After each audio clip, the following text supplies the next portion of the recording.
Le 17 février 2025, il s'est passé quelque chose en Russie que franchement, personne n'arrive vraiment à expliquer. Une usine de produits chimiques à 1600 km de l'Ukraine a pris feu.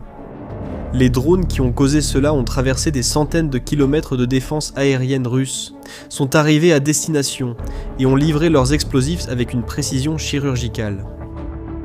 La Russie, a déclaré avoir abattu les drones, mais les photos de l'incendie racontaient une autre histoire. Mais cette vidéo ne parle pas de cette attaque.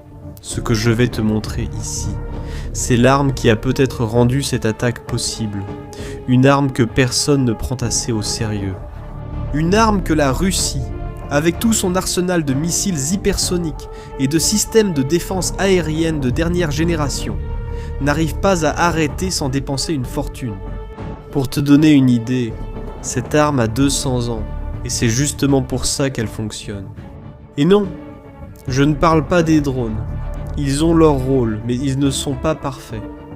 Regarde, quand tu lances un drone en direction de la Russie, il doit traverser une énorme barrière de radars et de missiles, qui devient de plus en plus serrée à mesure qu'il s'approche des cibles importantes. Les missiles, les radars surveillent l'espace aérien, les systèmes électroniques essaient de brouiller le signal GPS et de désorienter la navigation. Les missiles attendent le bon moment pour intercepter. Pour les cibles proches de la frontière, le taux de réussite reste raisonnable. Maintenant, pour des cibles situées à 1600 km à l'intérieur de la Russie, la logique change complètement. La défense devient plus dense, le drone a besoin de plus d'énergie, et chaque kilomètre supplémentaire est une nouvelle chance pour le système russe d'intercepter. Mais c'est ici que l'histoire a complètement changé. Pourquoi ?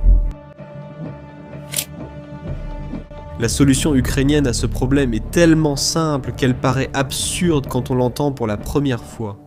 Au lieu d'essayer de faire traverser tout cet espace défendu par le drone lui-même, tu places le drone à l'intérieur d'un ballon. Le ballon monte à une altitude où les radars le détectent à peine. Les vents, qui soufflent naturellement de l'Europe de l'Est vers la Russie, transportent le ballon sur des centaines de kilomètres, sans consommer de carburant et sans émettre le moindre signal électronique. Lorsque le ballon est suffisamment proche de la cible, il libère le drone. Le drone parcourt la dernière portion et l'usine prend feu. Il existe une entreprise ukrainienne appelée Aerobavovna qui produit déjà et vend ce type de système à l'armée ukrainienne. Ces ballons montent, transmettent des images en temps réel et transportent des drones à l'intérieur du territoire russe. Ce n'est pas une théorie, c'est ce qui se passe en ce moment. Pendant que vous regardez cette vidéo et que vous voulez savoir pourquoi c'est un problème grave pour la Russie, laissez-moi vous montrer comment fonctionne un radar. Voyez-vous, un radar moderne comme celui-ci est conçu pour détecter des objets qui apparaissent clairement à l'écran. Des métaux, des matériaux denses, des moteurs générant de la chaleur, des objets se déplaçant rapidement. Pensez-y comme ceci. Plus un objet attire l'attention sur le radar, plus il apparaît brillant sur l'écran de l'opérateur. Un chasseur de combat apparaît comme une boule de feu. Un drone militaire apparaît plus petit, mais reste visible. Maintenant, un ballon en plastique fin, sans pièces métalliques, sans moteur, flottant lentement à haute altitude, pratiquement, il n'apparaît pas. Pour de nombreux radars, il est indiscernable d'un grand oiseau, d'un nuage ou simplement d'une interférence ordinaire. Et il y a un deuxième problème. Les radars militaires sont programmés pour ignorer les objets, qui se déplacent trop lentement pour représenter une menace. Et si vous y réfléchissez, cela a du sens. Sans ce filtre, n'importe quel nuage, n'importe quelle volée d'oiseaux, n'importe quelle feuille emportée par le vent, déclencherait des alarmes en permanence. Un ballon se déplace à la vitesse du vent. Dans la plupart des cas, il est simplement ignoré et il y a aussi l'altitude. Les ballons militaires ukrainiens peuvent monter plus haut que les chasseurs et, dans certains cas, plus haut que la portée de plusieurs systèmes de défense aérienne. La Russie n'a aujourd'hui aucune réponse viable face à des dizaines ou des centaines de ballons en même temps, à haute altitude, chacun transportant un drone plus petit sous son ventre. Tu te souviens de l'arme vieille de 200 ans dont j'ai parlé tout à l'heure ? Je n'y suis pas encore arrivé. Pour vraiment comprendre cette arme, tu dois connaître une histoire qui s'est passée il y a 80 ans et que la plupart des gens n'ont jamais entendue. Nous sommes en novembre 1944. Le Japon perd la guerre et ne peut pas atteindre les États-Unis avec ses bombardiers. Leurs sous-marins ont été repoussés loin des côtes américaines et leurs porte-avions reposent au fond de l'océan Pacifique.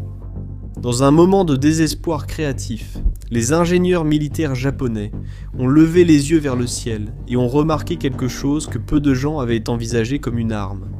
Un courant de vent très puissant souffle en haute altitude, d'ouest en est, traversant le Pacifique.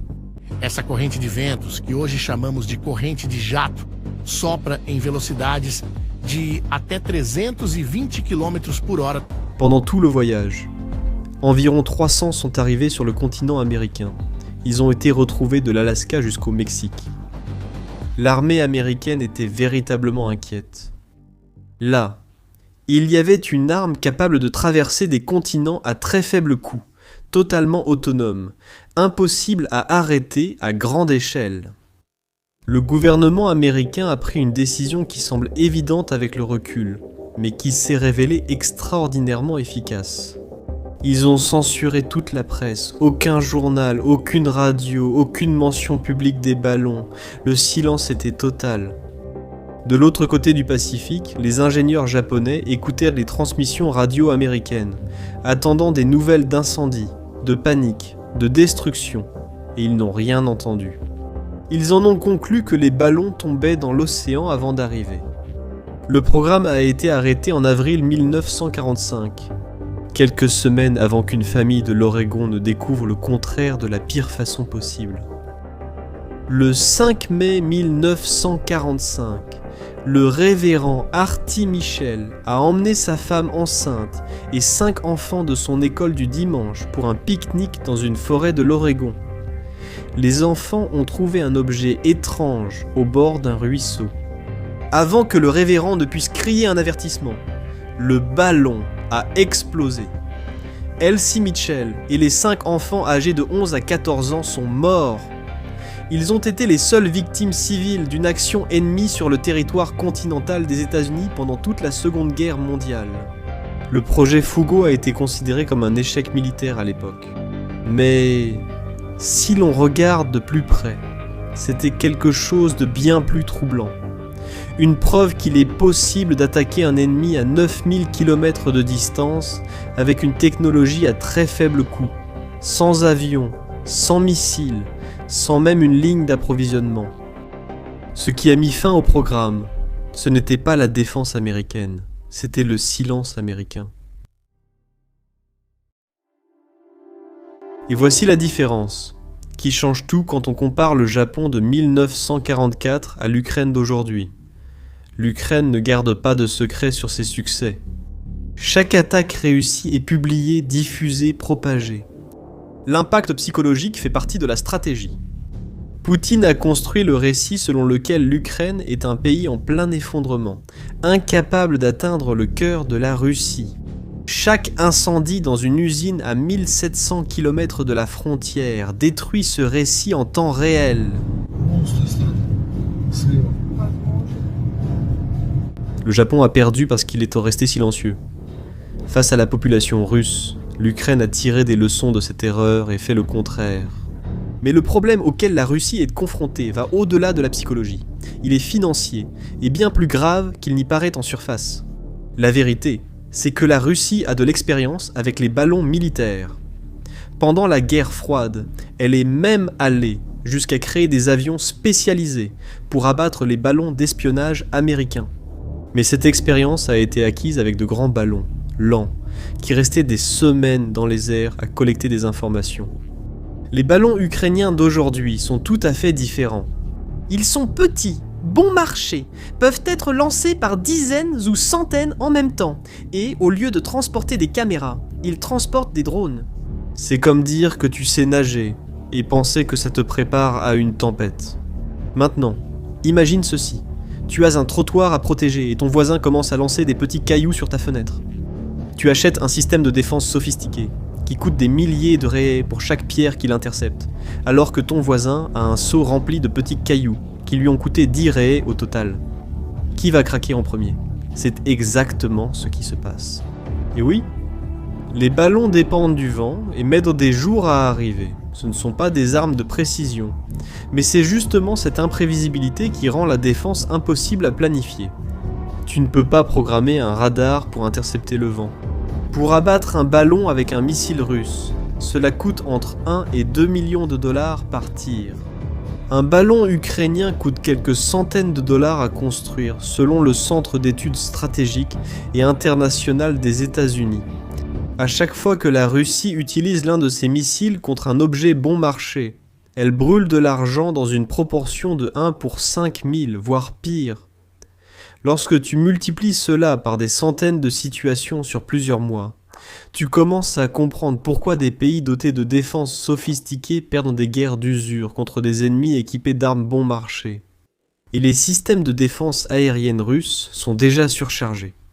Avant même de prendre en compte les ballons. En 2025, la Russie a même affirmé avoir abattu 334 drones en seulement 24 heures. Et, comme vous pouvez l'imaginer, chaque interception consomme des munitions. Chaque missile utilisé contre un drone bon marché est un missile qui ne peut pas être utilisé contre une véritable cible. Les ballons ajoutent une nouvelle couche à tout cela, opérant à une altitude et à une vitesse différentes, exigeant que la Russie couvre un espace encore plus vaste, avec les mêmes ressources déjà poussées à leurs limites. Et il y a un problème encore plus grand, peut-être le plus important de tous. Regardez. La Russie peut, en théorie, résoudre le problème des drones ordinaires. C'est coûteux, cela demande beaucoup d'efforts industriels, mais il existe une solution. Ils peuvent produire plus d'intercepteurs, construire plus de couches de défense, couvrir plus de territoires. C'est une course aux armements classiques, où le plus grand peut éventuellement l'emporter par le volume. Sauf que contre les ballons, cette solution n'existe pas. Pour vraiment couvrir l'espace aérien russe contre des objets lents, presque invisibles au radar, qui montent très haut et sont lancés en grande quantité, il faudrait un immense réseau de radars spéciaux couvrant tout le territoire, plus d'avions de patrouille volant en permanence, et tout un nouveau système de réponse rapide pour ce type spécifique de menace. Cela exigerait des dizaines de milliards de dollars, des années de travail et une transformation complète de toute la défense aérienne russe.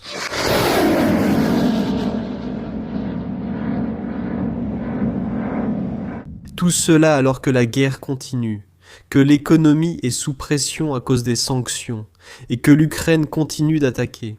Précisément les usines qui produiraient l'équipement nécessaire à cette protection. C'est un paradoxe cruel. Pour se défendre contre les ballons, la Russie a besoin d'usines que les ballons sont en train de détruire.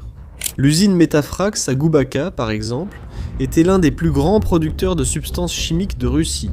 Sans ces substances, les missiles et explosifs russes n'existent tout simplement pas. C'est une pièce irremplaçable dans la chaîne de production.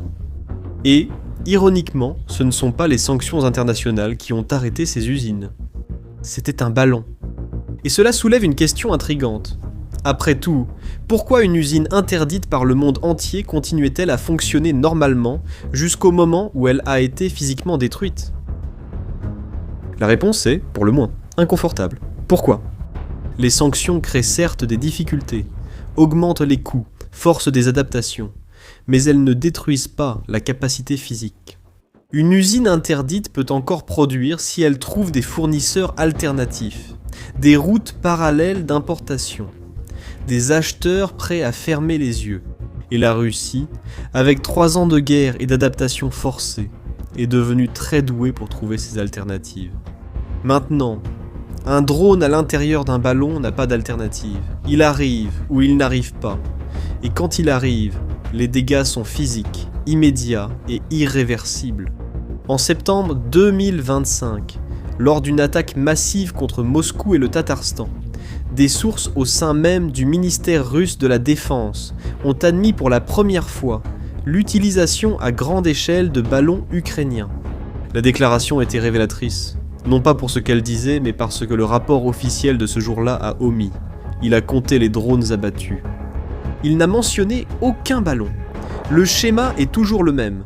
Reconnaître la menace en interne, la nier publiquement, attendre que le sujet passe, mais le sujet ne passe pas, parce que les ballons continuent. L'unité ukrainienne, responsable d'environ 90% de toutes les attaques à l'intérieur de la Russie, s'appelle le premier centre séparé des systèmes non pilotés. Son commandant, identifié sous le nom de code Charlie, a déclaré dans une rare interview que les opérations de l'unité ont augmenté de plusieurs dizaines de fois en 2025. Ce n'est pas un discours destiné à la presse. C'est la description d'une force qui a appris, testé, commis des erreurs, ajusté et grandi au fil d'années de guerre réelle. Une force qui, alors que tu regardes cette vidéo, planifie déjà la prochaine attaque. Et pendant que les usines brûlent et que les ballons s'élèvent, il y a une question à laquelle les prochains mois répondront. Jusqu'où ces ballons peuvent-ils aller ? En février 2025, le record ukrainien était de 1750 km, avec l'attaque contre la raffinerie d'Ukhta dans la République de Komi.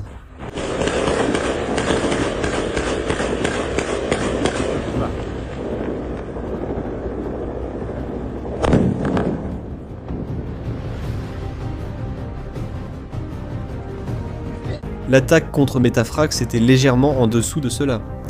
Les deux montrent une Ukraine de plus en plus à l'aise, attaquant des cibles que Poutine considérait comme intouchables. Si les ballons aident à étendre cette portée, comme cela semble être le cas, alors la limite de l'Ukraine n'est plus la distance qu'un drone peut parcourir, mais celle que le vent peut porter. Et les vents, comme tout Ukrainien le sait, soufflent vers l'est. Maintenant, je veux connaître ton avis. Penses-tu que les ballons peuvent vraiment faire une grande différence dans la guerre ? Laisse ta réponse dans les commentaires. Si cette vidéo t'a permis de voir cette guerre sous un autre angle, partage-la avec quelqu'un qui suit le conflit. Et si tu n'es pas encore abonné, le bouton est là. On continue à décortiquer ce qui se cache derrière les gros titres. À la prochaine.